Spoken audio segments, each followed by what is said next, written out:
పావురం అట ఒకవేళ ఆడపావురం మగ పావురంతో జత కట్టిన, మగ పావురం ఆడపావురంతో జత కట్టిన, ఇక జీవితాంతం కలిసి ఆ రెండు జీవిస్తాయి. పోని మధ్యలో ఒకవేళ మగ పావురం చనిపోయింది అనుకోండి, ఈ ఆడపావురం వెళ్ళిపోయి వేరే మగ పావురంతో కలవదు ఇక జీవితాంతం.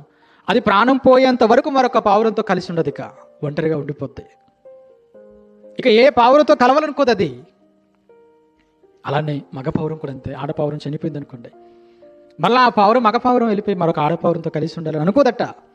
అంటే పక్షులలో ఉన్నటువంటి ఆ పవిత్రత మనుషులలో లేకుండా పోయింది. చూడండి, ఉందా? మనలో ఉందా?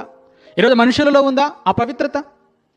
భర్త బ్రతుకుండగానే మరొక పురుషుని కోరుకుంటున్నటువంటి వ్యవస్థ పవిత్రంగా ఉంటుందా? ఆలోచించండి. కుటుంబ వ్యవస్థ పాడైపోతుంది. కుటుంబ వ్యవస్థ బాగుండాలి, చక్కగా నిలబడాలి. దానికి కావలసిన మాటలు బైబిల్లో ఉన్నాయి. కనుక కుటుంబాలు సరిచేసుకుందాం. కుటుంబాలు బాగుండాలి. దేవుని కుటుంబాలుగా అన్ని కుటుంబాలు ఉండాలి. పవిత్రమైన కుటుంబాలుగా ఉండాలి. Download ShareChat.